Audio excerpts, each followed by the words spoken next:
Topic is direction cosines and direction ratios. जैसे कि मैंने बताया कि बहुत ज़्यादा इंपॉर्टेंट है और जनरली समझ में नहीं आते। ठीक है, समझ में इसलिए नहीं आते क्योंकि जनरली हम समझना चाहते ही नहीं, क्योंकि जब भी कोई टॉपिक चल रहा होता है तो हमेशा या तो किसी का व्हाट्सएप का मैसेज आया हुआ होता है, या बराबर वाले की कोई प्रॉब्लम होती है, या फिर कोई वेट कर रहा होता है, या वॉट एवर जो भी प्रॉब्लम हो सकती है, देयर कुड बी मैनी। तो लेकिन इस टॉपिक में थोड़ा कंसंट्रेट करेंगे ना, क्योंकि डायरेक्शन कोसाइंस और डायरेक्शन रेशियोज अगर समझ में नहीं आया तो क्वेश्चन तो भूल ही जाओ, होने का नहीं है। डायरेक्शन कोसाइंस का एक्चुअली में रोल क्या है मैं वो बता देता हूं पहले। जैसे कि मैंने बताया कि वेक्टर एक डायरेक्टेड लाइन है, ठीक है। तो फिलहाल एक बार मानते हैं कि अभी वेक्टर फिलहाल एक लाइन है, ठीक है। तो जैसे कि हम स्ट्रेट लाइन में पढ़ते थे स्लोप क्या बताता था हमें? स्लोप बताता कि एक लाइन कितनी इंक्लाइंड है। Slope is what? Basically it is the inclination, ठीक है, कि किस तरफ एक्स एक्सिस की तरफ कितनी झुकी हुई है। और जब हमें ये पता चल गया कि वो एक्स एक्सिस की तरफ कितनी झुकी हुई है तो ऑब्वियसली हमें ये पता चल जाता था कि वो वाई एक्सिस की तरफ कितनी झुकी हुई होगी, ठीक है। अब बात करते हैं कि यहाँ डायरेक्शन कोसाइंस की। अब लेकिन ये तो 3 डायमेंशनल है।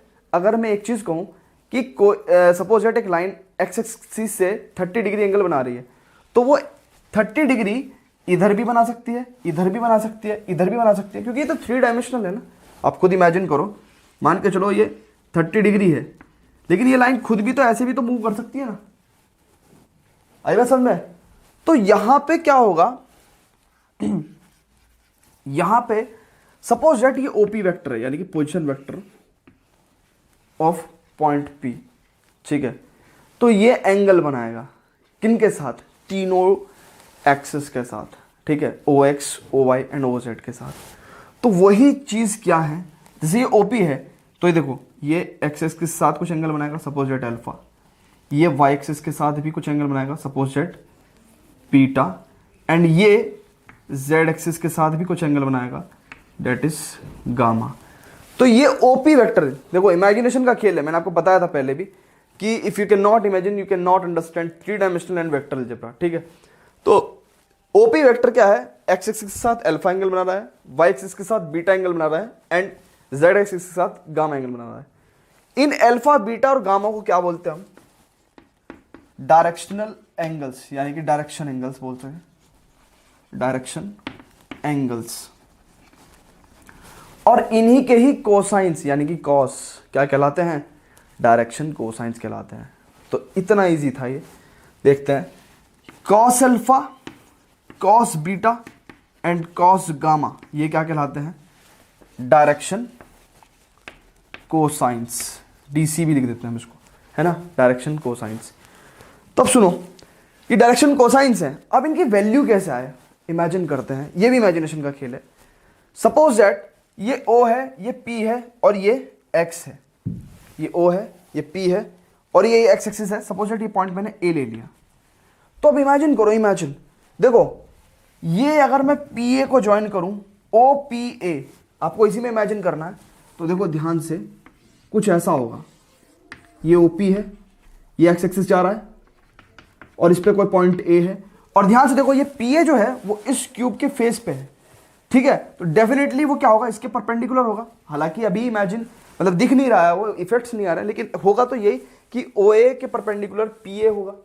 मैंने वही करा, OA के परपेंडिकुलर PA करा। और OP जो है वो OA के साथ क्या एंगल बना रहा है? अल्फा एंगल बना रहा है। क्या एंगल बना रहा है? अल्फा। तो कॉस अल्फा कितना होगा? बेस यानी कि OA अपॉन हाइपोटेन्यूस, ठीक है।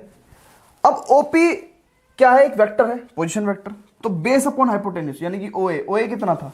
X upon hypotenuse. हाइपोटेन्यूस कितना? OP वेक्टर का मॉड्यूलस यानी कि मैग्नीट्यूड। यानी कि क्या मैं इसको R वेक्टर का मॉड्यूलस लिख सकता हूं? ठीक है। ऐसी सिमिलरली कॉस बीटा क्या होगा? Y upon modulus R। Cos gamma क्या होगा? Z upon modulus R। तो कॉस अल्फा कितना होगा? X upon mod R। Cos beta equal to Y upon mod R। Cos gamma equal to Z upon mod R। अब एक बात सुनो, जैसा कि इन्हें मैथ्स में रिप्रेजेंट करते हैं स्टैंडर्ड नोटेशन, उनकी बात करते हैं। हम मॉड R को जनरली R से रिप्रेजेंट करते हैं। यानी कि अगर सिंपल R है तो वो क्या बताएगा कि वो R वेक्टर का क्या है? मॉड्यूलस है, यानी कि मैग्नीट्यूड है, यानी कि R वेक्टर की लेंथ है। और इस कॉस अल्फा, कॉस बीटा और कॉस गामा को हम क्या लिखते हैं? L एम एन, ठीक है। मतलब हम cos alpha cos beta cos gamma ना लिख के हम ये भी लिख सकते हैं कि L M and N are direction cosines of R vector या पोजीशन वेक्टर ओपी, ठीक है। किसी भी वेक्टर का लिख सकते हैं हम। एल एम एन का मतलब क्या होता है, डायरेक्शन कोसाइंस ही होता है। तो क्या मैं एक बार इन पूरे को एक फाइनल रिप्रेजेंटेशन दे दूं, क्या L equal to x upon R, M equals to Y upon R and N equal to Z upon R. इन तीनों को मैं क्या दे सकता हूं, इस तरह का एक रिप्रेजेंटेशन देता हूं। ऐसा रिप्रेजेंटेशन मैंने इसलिए दिया क्योंकि ये मुझे हेल्प करेगा क्या बताने में, डायरेक्शन रेशियोज बताने में। फिलहाल तो मेरा कंसर्न सिर्फ इतना था कि मैं आपको बताऊं कि डायरेक्शन कोसाइंस क्या है। उनको हम रिप्रेजेंट एल एम और एन से करते हैं, पहली बात हो गई थी हमारी, ठीक है। मॉडुलस आर को मैंने बता दिया स्टैंडर्ड नोटेशन, क्योंकि मुझे डायरेक्शन रेशियो समझाना था तो मैंने मॉडुलस आर को आर लिख दिया, ठीक है। ये बताया मैंने आपको। नहीं अगर ऐसा मैं लिखता तो देखो होता क्या, ऐसा भी तो हो सकता है एक्स अपॉन, चलो ये बात मैं आपको भी बताता हूं, फिलहाल आप इतना नोट करो, तो pause the video to note it down. तो डायरेक्शन रेशियोज क्या हैं उसे देखते हैं। अभी अभी हमने डायरेक्शन कोसाइंस पढ़े हैं, वो क्या थे, एल एम और एन, ठीक है। और हमने ये भी पता कि एल क्या था, एक्स अपॉन आर था। ये आपको सारी बातें पता है कि किस चीज़ का क्या मतलब है, ये वाई क्या है, आर क्या है, क्योंकि डायग्राम हम पीछे बना चुके। इट इज़ नॉट पॉसिबल कि दोनों चीज़ें, diagram, direction cosines and direction ratios एक ही जगह रिप्रेजेंट करूँ। अगर मैं एक ही जगह रिप्रेजेंट करूँगा तो फिर आपको कुछ दिखेगा नहीं, कुछ समझ में नहीं आएगा, ठीक है। तो इसलिए मैंने फिलहाल इतनी चीज़ पिछले पेज से ली है। अब एक बात सुनो, L equal to x upon R, M equal to Y upon R, N equal to Z upon R. अब मैं समझा रहा हूँ कि डायरेक्शन रेशियोज क्या है। देखो डायरेक्शन रेशियोज क्या है, direction ratios are, these are basically what, these are numbers, ठीक है, नंबर। तो डायरेक्शन रेशियो क्या होता है, numbers, these are the numbers, are numbers A, B and C। जैसे यहाँ L, M, N होता था वो डायरेक्शन कोसाइंस है, और हमें पता भी क्या है, तो ये क्या है, ये नंबर है A, B, C such that they are proportional to direction cosines. ऐसे नंबर, तीन नंबर, डायरेक्शन रेशियोज क्या होता है, ऐसे तीन नंबर। देखो रेशो, इट्स सिंपल है, रेशो इज व्हाट, उसने बताया कि ऐसे तीन number A B C such that they are proportional to direction cosines. यानी कि कहने का मतलब क्या है कि A upon L equal to B upon M equal to C upon N. ऐसे तीन नंबर कि A upon L B upon M के इक्वल आए और वो सी अपॉन एन के इक्वल आए, और ये सब किसके इक्वल आए, कुछ के इक्वल। तो ऐसे तीन नंबर, अब ऐसे तीन नंबर कैसे आएंगे, देखो ऐसे तीन नंबर मैं आपको लाके दिखाता हूं कि क्या है। अगर मैं क्या लिखूं यहां से, x equal to L R, और यहां से क्या लिखूं, y equal to M R, और z equal to N R. तो देखो ये ऐसे तीन नंबर हैं। अब आपको कहोगे सर ये क्या करा आपने, ये तो प्रोपोर्शनल लाने वाली जबरदस्ती हो गई, बताऊंगा मैं इसके बारे में भी। तो ए बी सी ये ऐसे तीन नंबर हैं जो देखो L R upon L equal to M R upon M is equal to N R upon N is equal to R. होगा नहीं होगा, होगा ऑब्वियसली। तो आपको ये कहना है कि सर आपने फिर ये इतनी बकवास पढ़ाई क्यों है, आप सीधा कह देते कि भाई ये एक्स वाई और जेड जो हैं वो डायरेक्शन रेशोज हैं, यहाँ पे x y z direction ratio हैं।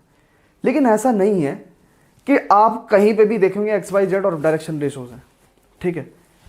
तो x y z direction ratios वहाँ होते हैं जहाँ पे एक्स वाई जेड क्या बना रहा है, एक पोजीशन वेक्टर बना रहा हो। अभी हम आगे आगे धीरे धीरे और डिस्कस करेंगे कि मान के चलो एक वेक्टर है जो दो पॉइंट को ज्वाइन कर रहा है, उसके डायरेक्शन रेशोज कैसे आएंगे, वहाँ पे x y z direction ratios नहीं होंगे। तो हम बात करेंगे वो है क्या। तो फिलहाल डायरेक्शन रेशो हमें समझना था वो क्या था, ऐसे तीन नंबर जो डायरेक्शन कोसाइंस के साथ क्या बनाए, एक कांस्टेंट रेशो बनाए, ठीक है, दैट इज के। तो ऐसे तीन नंबर और कॉल्ड एज। तो फिलहाल हमने यहां से कंक्लूजन क्या निकाला कि फिलहाल के लिए कि अगर सर कोई पी पॉइंट है, और उसका पोजीशन वेक्टर जो है वो ये है।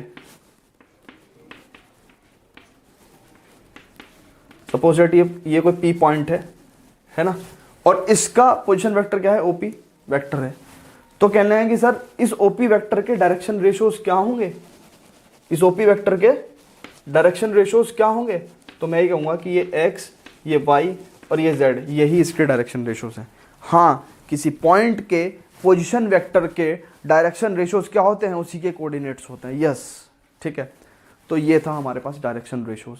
आगे फर्दर भी हमें पढ़ना है, कहाँ 3D ज्योमेट्री में पढ़ना है, वहाँ पे और डिस्कस करेंगे डिटेल में, और प्लस एक रिलेशन बताएंगे कि वेक्टर में जो हमने डायरेक्शन कोसाइन से डायरेक्शन रेशियो डिस्कस किया है उसका वहाँ से क्या रिलेशन है और कैसे दोनों इक्विवेलेंट हैं।